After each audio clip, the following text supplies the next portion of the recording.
Hey everybody, it's Dr. Cohen here with Excel Chiropractic. Welcome back to EXCEL90, our 90-day program, broken into 3 30-day blocks. You are now tuning in for our first 30-day block, the nutrition block.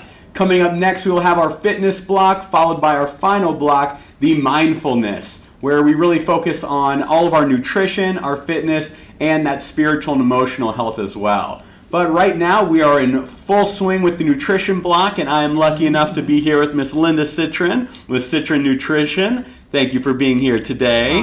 Well, thank you, Dr. Cohen, for inviting me. It is really an honor to be here, to be part of this fabulous program. I love when companies promote good health to their, not only to their employees, but to their clientele. And to do it through nutrition and fitness and mindfulness it just doesn't get better than that. So thank you. It's an honor, and I'm thrilled to share my passion with your community. Thank you. And without further ado, please, Linda, go ahead. Tell us a little bit about you, about Citron Nutrition, and really how you got into the nutrition industry. Okay. So I am a certified health and nutrition coach, and I received my training at the Institute for Integrative Nutrition in New York City and at Emory University's health coaching program. I founded my business, Citron Nutrition, in 2011, and I would say, though, long before that, I have always had an interest in nutrition, probably dating back to my college days. I can still remember calling my father where I was majoring in business at the University of North Carolina and asking if I could switch from business to nutrition, and dead silence at the end of the phone, probably because he was so involved in the corporate world. He just strongly encouraged me to stick with my business degree, that it would serve me well. And it did, and I have no regrets. But when my kids went away to college, I decided it was time for me to go back to school as well. So leading up to that, though, I really thought I had a healthy diet, but I could never overcome fluctuating weight, digestive issues like feeling bloated all the time. I was tired, I had headaches, I suffered from migraines, and it wasn't really until I changed the way I was eating based on what I was learning that I realized food had so much more of a connection, not just to the number on the scale, but to my health and how I was feeling. And I literally saw all those symptoms disappear. So fast forward 6 years later, I have had the pleasure of working with hundreds of people to help them look and feel their best. I think that my approach is less about a diet or counting calories or points, and more about helping someone eat in a way that is empowering, that's sustainable, that helps them make the food choices that lead to not just weight loss, but having more energy and sleeping better and preventing chronic disease. So I feel very lucky to be able to help people in that way. Absolutely. And I'm glad you said that, because with fitness and nutrition, it's very unique. It's very individualistic to that person. It's right. No cookie cutter format really works for all fitness regimens, all nutrition, diets. So exactly. It's great that you really take that person, that individual person, into account each time. So, we see a lot of times there are a lot of different trends and diets out there, and people may see phenomenal results. They may lose that 5-10 pounds they've been trying to get rid of, but the second they stop that diet, all of a sudden the weight comes back with a vengeance. So a big thing with the nutrition block in EXCEL90 is we don't just want that quick fix, we want those lifelong healthy habits. I love the fact that you don't want just a quick fix, because I think that healthy eating is not about a diet or the latest fad. It's really lifestyle. It has to become your lifestyle, and changing some make some behavioral changes so that it does last and is sustainable. And I think that one thing I would advise to help someone create some long-lasting healthy changes would be to crowd out the junk food with nutrient-dense foods. So adding in nutrient-dense foods will help you crowd out the junk food. What I mean, when I say nutrient-dense foods, are foods that typically have very few ingredients that resemble the way they were, in their original form or state. And that could be anything from, in terms of, let's say, lean protein, we're looking at chicken and turkey and fish, good seafood, eggs, or you want to make sure that you have 50% of your meal is vegetables and fruits, so a wide range of colors, and choose locally in season, and then some whole grains and some beans and lentils, and some healthy fats. And then every now and then there is room for special indulgences, right? So that way of eating helps someone not just lose weight, but feel good, have good energy throughout the day, helps prevent or reduce chances of chronic disease. And when you feel good, then I think that helps keep someone motivated to continue eating this way. The most important thing I think you said there, which I completely agree with, is those nutrient-dense foods, because a lot of people do get caught up in the calories and they think, well, I'm trying to watch my weight, so I'll just eat a 100-calorie pack of Oreos today, and they forget that just 100 calories of Oreos doesn't mean it's actually the healthiest route, whereas they might be afraid of, let's say, a handful of raw almonds because it's high in fat and high in calories. But, they forget there's a difference between good calories and bad calories. So can you elaborate a little more on that point as well? Yes. I love talking about that because, first of all, I'm not a big fan of counting calories. I think that if someone needs to count calories all day long, it's not fun. And so it sets up a bad relationship between someone and their food. And more importantly is that all calories are not created equal, right? So a good example is what you just said. 100 calorie snack pack of cookies is going to affect the body far differently than 100 calories from almonds or avocados, etc. And it's going to affect our body differently in terms of it provides different nutrients. So the cookies are only providing sugar and some unhealthy fats. And the avocado, though, or the nuts, on the other hand, is going to provide some fiber, a little bit of protein, some good healthy fats, and antioxidants. And it also, those two snacks are going to affect your body in terms of your hunger hormones. So the 100-calorie snack pack is going to make you, it's going to spike your insulin levels a little bit because it's going to turn into sugar.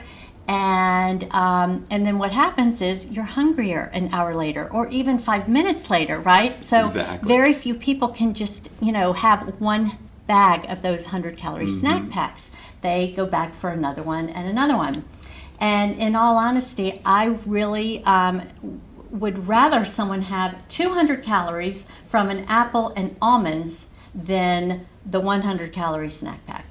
I love it. Yeah, a lot of times you hear people, they get the 100-calorie packs and all of a sudden becomes the 800-calorie pack, right. Because, they go quickly and it's not, filling you up, giving you those dense foods like you were talking about. Exactly. And a lot of things people forget is also how certain foods are digested and burnt in your body. So if you are having, let's say, just those carbs or just those cookies, those carbs burn up very quickly. They're out of your system. Whereas if someone had, let's say some good healthy fats that really digest farther along the track, they would actually be fuller longer. So I think those are great points. Yeah. Another thing, we see with a bunch of diets out there are, we want to cut out a whole food group. Like, we're getting rid of carbohydrates. I mean, a very important part of our body and our diet. Do you believe that is, maybe a good route to go, or is it more about moderation and balancing in the diet? Good question. So, do I believe in cutting out a whole food group? Not necessarily, unless someone comes to me and says they are suffering from digestive issues, they are constantly, they might have diarrhea or constipation, or they have reflux, or they have autoimmune disease, headaches, whatever it is. If they're not feeling their best, I do suggest removing gluten and dairy for a short period of time.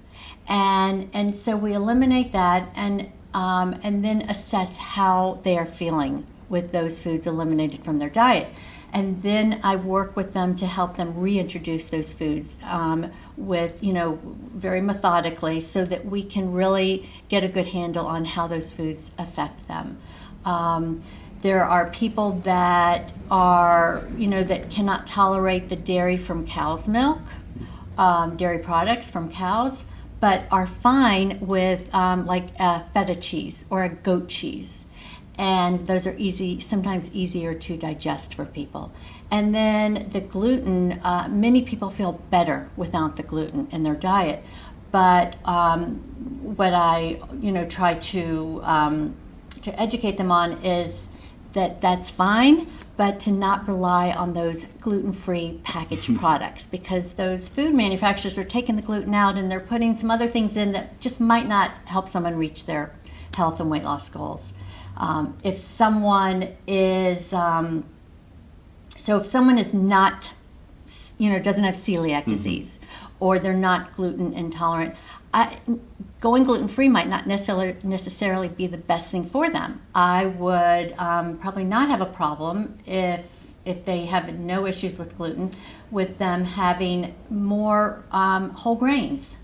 And maybe it is a piece of, I think a choice of a sprouted whole wheat bread would be much better for someone than the gluten-free bread if they can tolerate that. I know there are also those gluten-free treats out there, like the cupcakes that don't have gluten in. Yeah, exactly. Like a gluten-free cupcake is, at the end of the day, is not any better for you than a cupcake, right? Absolutely. Yes. And I'm really glad you take the approach of, not trying to change A through Z. Let's not throw 50 things at them and see what sticks, but take a couple things, make a couple changes and see really, does that help? Does it not help? How does it affect the body? Because when you change so many things at once, you can really lose track of what's actually causing the change for the better or worse. Right. So that's great that you say you're testing, like trial and error. Let's try this, see how it helps, and go from there. So I know a lot of people are trying, it's February, it's the New Year's, they want to get those resolutions moving, but it might be hard to start. It's always that first step, and once that first step happens, it's all, we're good to go, we're off and running. So what are some great tips, that you could start today, start tomorrow morning, that really get the ball rolling towards that health and wellness? Okay, good question. And of course I have many tips, but I know we're not here all day, so I'll share just a few. And I like that you said, what are just a few things, because honestly, small steps lead to big changes. Absolutely. And it can be one or two of these. So one thing that I recommend would be drinking more water. Most Americans do not get enough water. Guidelines call for half your body weight in ounces of water. And what happens if we're not getting enough water is that we feel more lethargic and we are hungrier, because our brain sends a signal to our body saying we're hungry, when in all actuality we might just be thirsty. So next time you feel a little hunger, drink some water and wait 10 minutes and see how it goes. Another way to get your fluids in would be through green tea. Green tea has lots of good antioxidants and is good addition to your fluids. Second tip would be eat your breakfast. I have so many clients that come to me and say, Linda, I am not a breakfast eater. I've never been one. Or I'm rushing out the door and I don't have time for breakfast. But breakfast is so important. It really gets your metabolism revved up, and it just helps you stay ahead of the game in terms of your hunger, because people that don't eat breakfast, really what we see is that it backfires later in the day. They are starving and they're grabbing whatever they can to help fill them up, and sometimes that's not, those foods are not in their best interest, the things that they're grabbing for when they're really starving. So I would say a few good breakfast ideas would be a bowl of oatmeal with maybe some walnuts or some eggs and a side of fruit. And I recommend the whole egg, no more, sticking to just an egg white, but the yolk is where the brain, great nutrients you'll find in the egg yolk. And then the third option would be a protein smoothie. Many of my clients love to start their day with a protein smoothie because it's quick and easy, and they take it with them when they're running out the door. I love it. All excellent tips. But you're right about the breakfast. A lot of people, because they get caught in that calorie counting mindset like we were talking about, they assume if I don't eat breakfast, I just saved 500 calories. Like, no. Right. But you forget that now your body holds on to everything. Exactly. So you're right. It's about getting that metabolism revved up early and get the burning process going. I just thought of one more tip that I want to share that I think is a really important tip. It has nothing to do with your diet per se, but sleep. Sleep is so important, and you might, some people might say, what does sleep have to do with my diet? But people who don't get a good 7 to 8 hours of sleep a night produce more of ghrelin, and ghrelin is a hormone that makes people hungry. So research has shown that people who don't sleep 7 to 8 hours a night will eat 25% more calories the next day. And what are the calories that people are really reaching for when they're tired and hungry? Those quick snacks. Yep. Carbs and sweets and caffeine. And so try getting a good night's sleep, and to do that, shut down digital devices an hour before going to sleep. Try not to eat late at night. And if you have any blue lights in your room, those blue lights can interfere with the production of melatonin. So cover up the lights, or cover up your eyes with an eye mask. One of the last things I want to cover, every year we see new trends, those new big things, if it's the kale kick or all the acai berries being thrown at you. But for 2017, what do we have coming our way? Is there anything on the horizon we have to look forward to? Yeah, lots of good things. I think, let's see. One thing that I think we're going to see more of is letting go of the fear of fats making us fat. Right? Absolutely. And I'm talking about the healthy fats. So, there's a myth that fat makes us fat. And fat is really our friend, because fats help us absorb vitamins and minerals. Fats help us burn fat. Fats are really good brain food. And lastly, eating fat helps keep you satisfied so that you may not have as many sugar cravings throughout the day. So find ways to add fat into your diet.